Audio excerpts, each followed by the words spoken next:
Assalamualaikum warahmatullahi wabarakatuh. Salam sejahtera, shalom, Om Swastiastu, Namo Buddhaya, salam kebajikan. Perkenalkan, nama saya Anggi Maharani.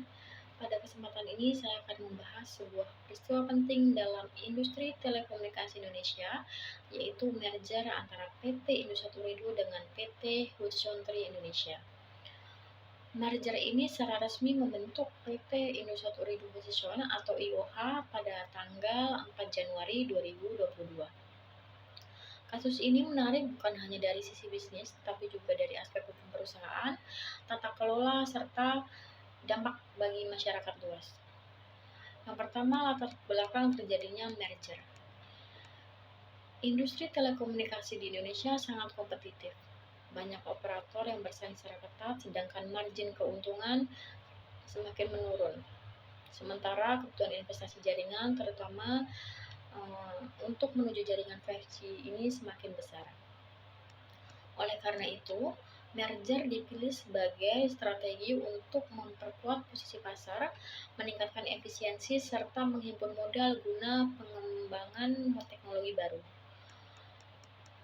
Selanjutnya, kronologi terjadinya merger.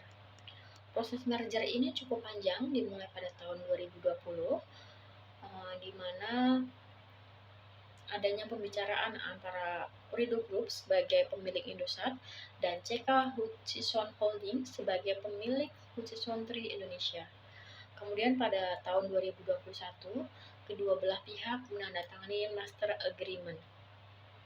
Setelah melalui persetujuan Rapat Umum Pemegang Saham atau RUPS, serta izin dari Kominfo, OJK, dan KPPU, merger akhirnya resmi berlaku pada tanggal 4 Januari 2022.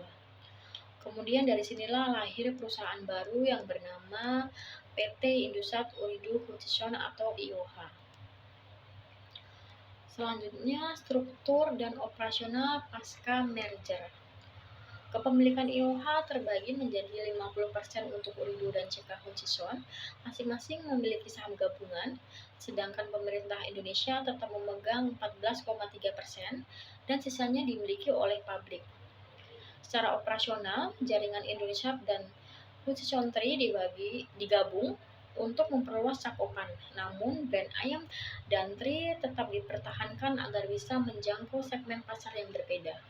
Hasilnya, IOH menjadi operator telekomunikasi terbesar kedua di Indonesia setelah Telkomsel dengan lebih dari 100 juta pelanggan.